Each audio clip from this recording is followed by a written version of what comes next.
Follow me, let's take this higher. Yeah. We can take this shit higher. Yeah. Hey, how's it going?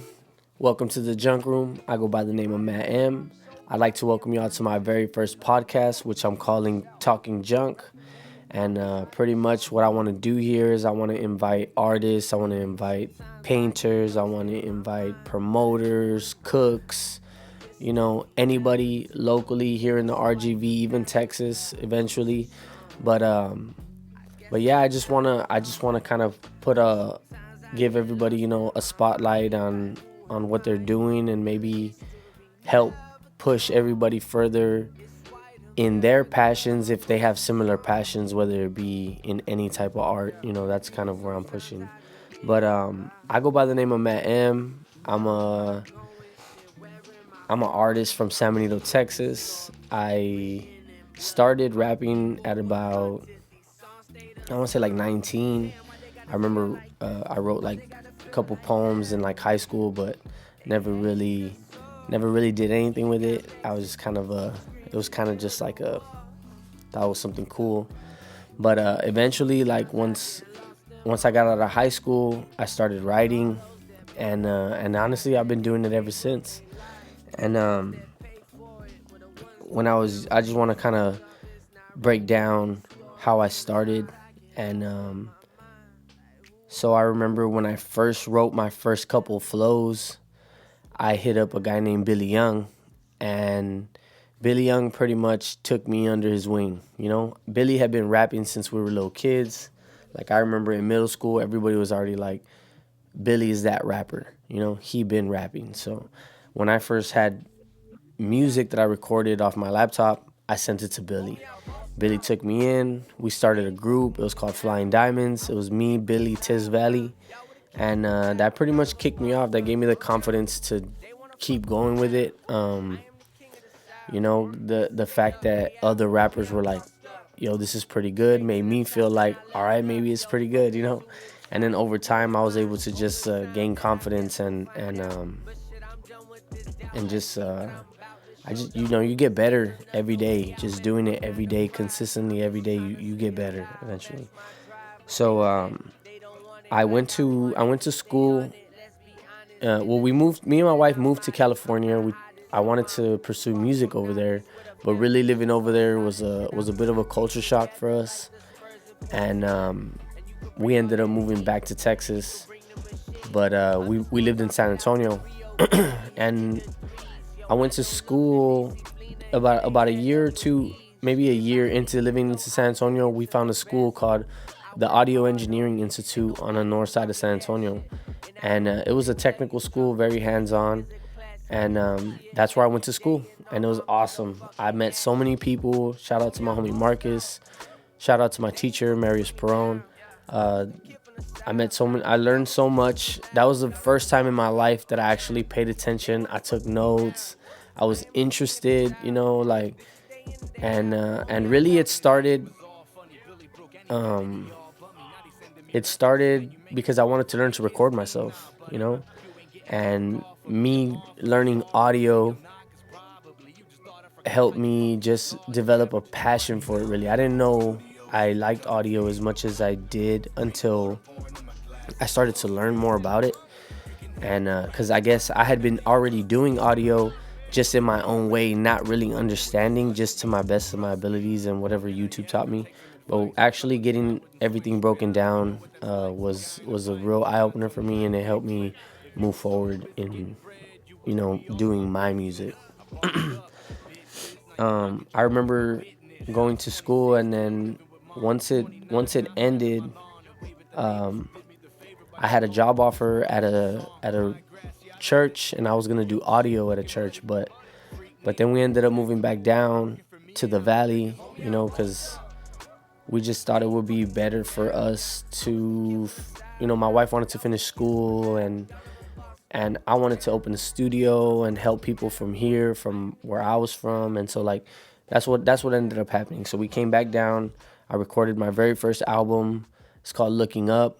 You know, I mixed it, mastered it all by myself, and then we put it out. And after that, it was just like, like the wheels turning. I dropped 4 other projects after that, and I'll just list them. I dropped Malvo, I dropped Rio Grande Vibes, and then we dropped Border Wars, and then I have another one that I'm working on right now called Lighter Shade of Brown. But yeah, I mean, that's just a little bit about me. I have a couple questions here that people ask me over the internet that I thought I would just answer here, to kind of give clarity of what we're doing here, what the junk room is. And so yeah, the first question was it was why junk room. And I think I've told this story a couple times. We moved to San Antonio, and there was an apartment that we were looking at, and the lady was showing us around. It was upstairs, it was a townhome, and she showed us this one room that was like a hallway to another door that led outside. So it was just like an empty room, and the lady was showing us all the house, and she was just like, oh, we call it the junk room. And then so from then on, like, I have a friend named Nick Moa. He kind of like inspired that, because we thought it was real funny that she called it the junk room, but my friend ended up making me like a sign that said Junk Room Music, and then from there we just we kind of made it what it was. But that was honestly, shout out to my homie Nick. He helped me out so much with that. We wrote so many songs. That was the first time I ever wrote with anybody. It was a good experience. I had always only written by myself, so yeah. So someone asked me what motivated me to stay rapping. The fact that I liked it so much made it so easy for me to just do it.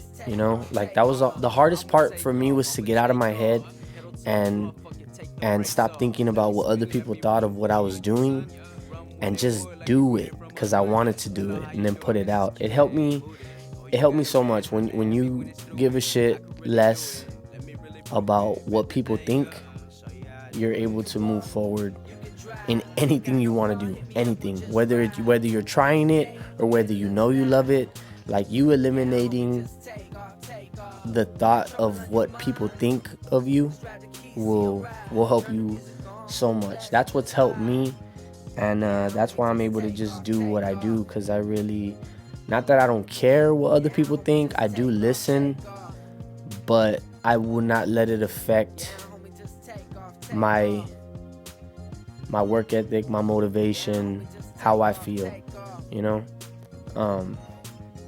I know for a really long time I was very quick to cut people off. That's not a good way to go about things, and I saw something on a Mike Tyson podcast. Oh no, I think Mike Tyson was featured on a podcast, and he said something like, if someone's able to control your emotions, that's like the ultimate slavery, And so, like, really seeing that really hearing that was an eye-opener for me, and hopefully helped me move forward, just working with other people, and also just like not being upset about situations where things don't work out. It's kind of like love and let go. I had a question here, was where did I start, and when did I start? So I was 19 years old. I remember me and my wife, we were boyfriend and girlfriend at the time, and we had our first breakup, and it was like a week of just like, I didn't know what to do, and so I started writing. I remember I wrote, and then me and my wife ended up talking again. We got back together, and then it was more like I'm a rapper now. so that's kind of where we like, she just kind of, she was like, okay, cool. I remember recording in my Uncle David's house. We had it super rigged to where it was like, we had a single mixer, we had a microphone coming in, we had music coming in from an iPod, and then we had that going out into a computer that had a single track recorder, and I would just record whatever came out on that single track. And that's how I did my first couple songs. I think my first 4 or 5 songs. I remember I remixed Swag Surf by Lil Wayne. I remixed Still Fly by Drake. I don't think it's by Drake. It's by someone else actually, but I know Drake remixed it. But I remixed that Drake version. I remixed a bunch of songs. So I dropped 5 mixtapes before I dropped my first album. And I remember the mixtape era was like, it was so fun, man. Like, there was so much music at the time. At that time I was putting out my music on Hot New Hip Hop. I was putting it out on Dat Piff, a little bit on SoundCloud. SoundCloud kind of had its peak. I never really got to upload music to MySpace. I wasn't rapping around in that era, but for sure, Dat Piff and Hot New Hip Hop, those were the sites that we were releasing all our music on. I think all my music's still on Dat Piff, on my mixtapes, if I'm not mistaken. But I started when I was younger, and honestly, I've been doing it ever since. I probably, like, in my mind, quit like one time maybe, and that was a part of me allowing other people to have an impact on how I felt about what I was doing. You know, it kind of made me feel like I couldn't do it. Like, this is not something you should be doing. This is like not your path, you know. And I'm letting, at that point I was letting someone else determine what I was gonna do with my life, you know. I was able to sleep it off, wake up and be like, what was I thinking, right? But at the moment, I did let that conversation like fuck me up mentally, you know. So yeah. So the last question I have here is, who's in Junk Room Music? All right, so Junk Room Music. Before I never envisioned I would have a group. Honestly, like, I never envisioned it, but over time, opening a recording studio and meeting artists every day,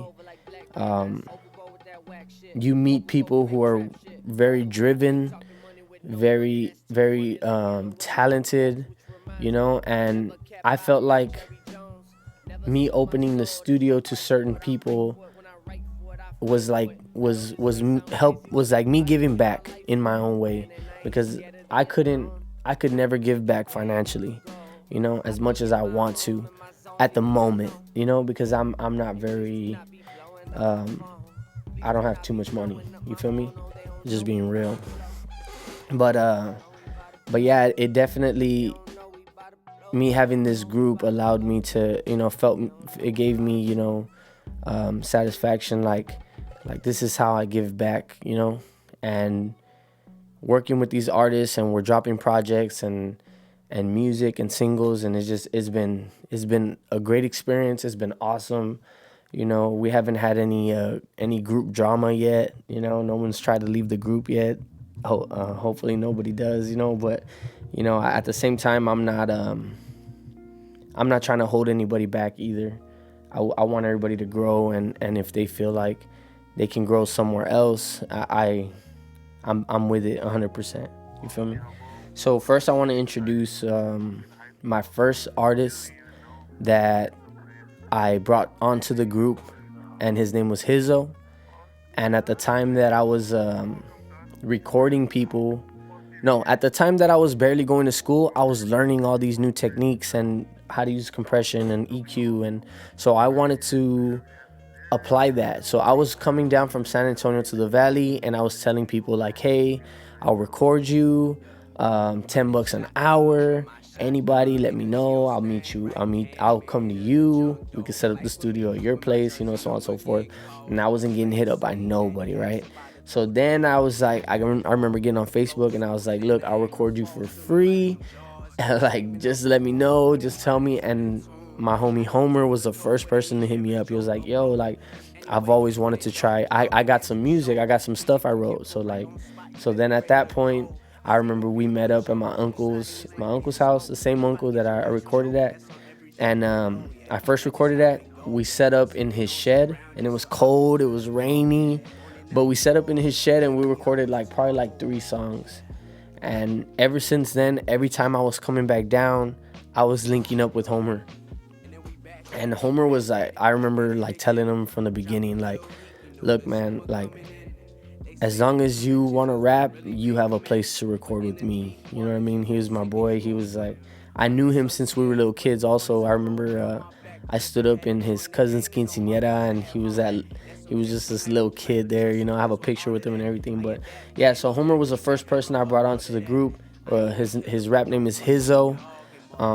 He hasn't released too much music.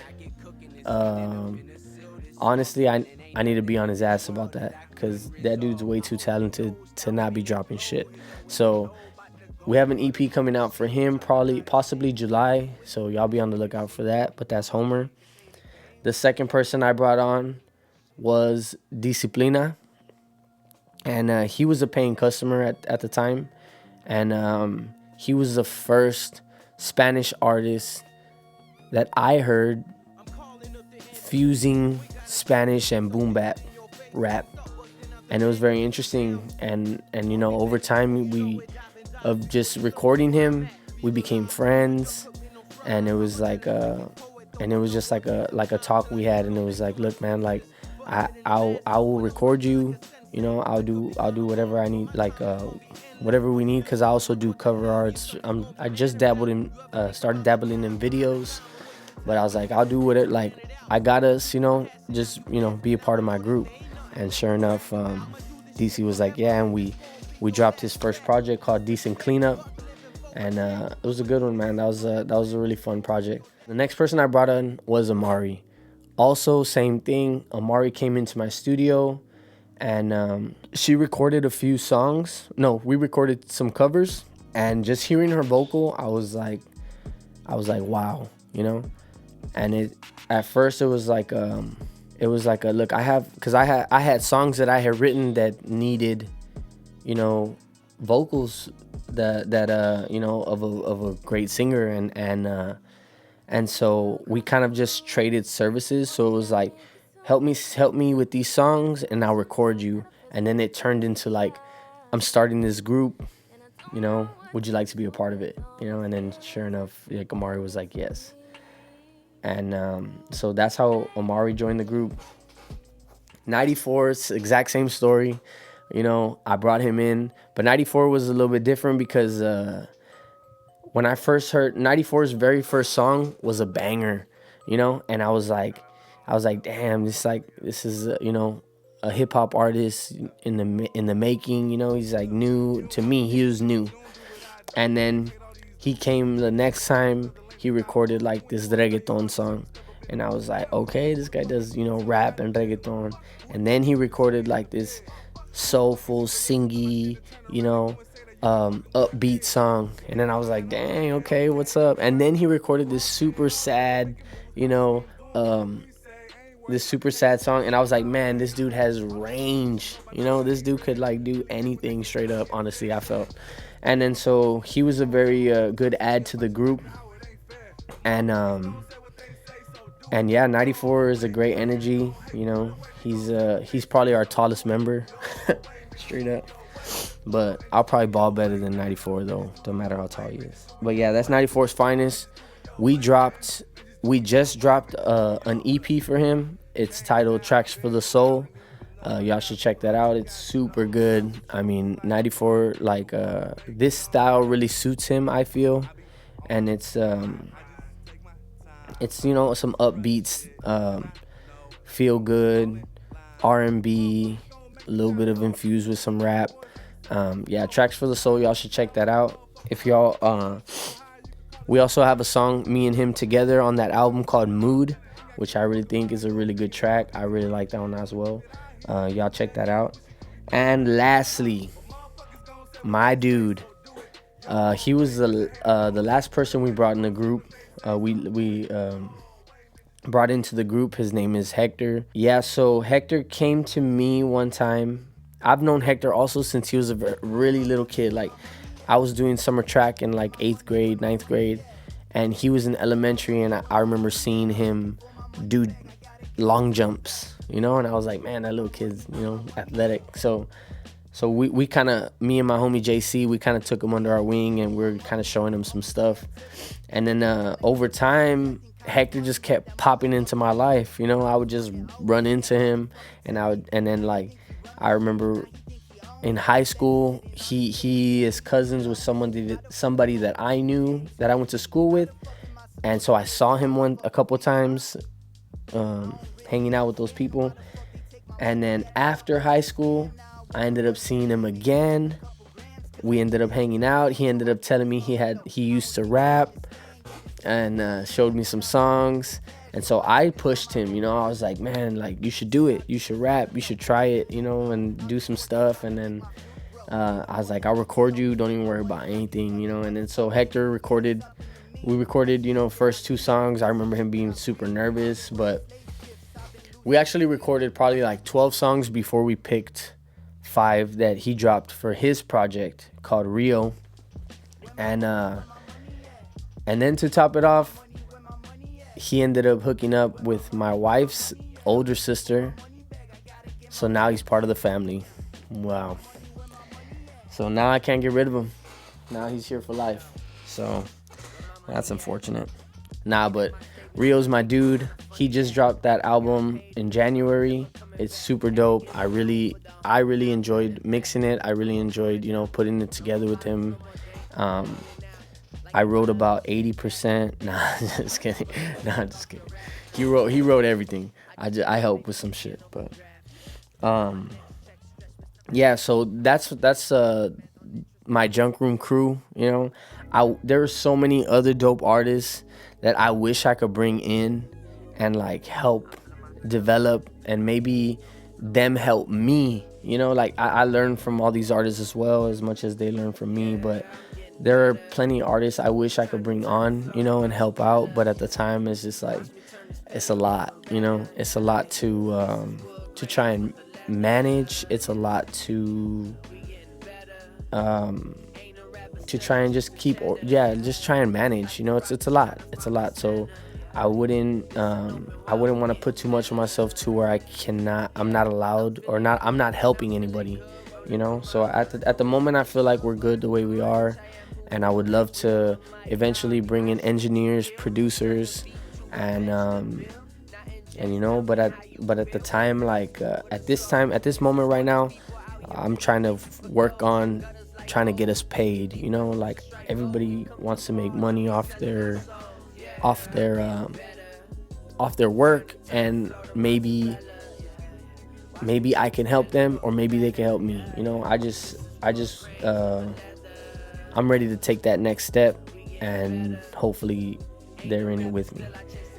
So yeah, so we are the Junk Room. This is my first episode. I'm excited to just be moving forward with this. I've been like ready to do this. I could never just put myself to do it. Honestly, I don't know why. Maybe I'm just being lazy. Maybe at the same time that I'm saying I don't care what people think, maybe I do care, and that's why I don't do it. But I mean, fuck it, I'm here now, so that's what we're doing. But again, I'd like to welcome y'all to Junk Room. I plan on bringing different artists, just different people, just talking, hearing their stories, and just getting an understanding, and hopefully it can help other people move forward in what they want to do. And I guess anything y'all want to know, anything y'all want to talk about, just leave it in the comments. Let me know, and we can talk it out. You know what I mean? But I want to thank y'all so much for tuning in. You know, you can follow me on @MadMRaps. Follow me @JunkRoomMusic, and also you can follow me. I don't remember, but I made an Instagram. I'll tag it down low. Thank y'all so much for just tuning in. You know what I mean? And any questions y'all have, I'm gonna kick off I'm gonna try to do at least an episode every week, and just see how it goes from there. Y'all have a good night. Thank you. Homie, what it do? I'm from the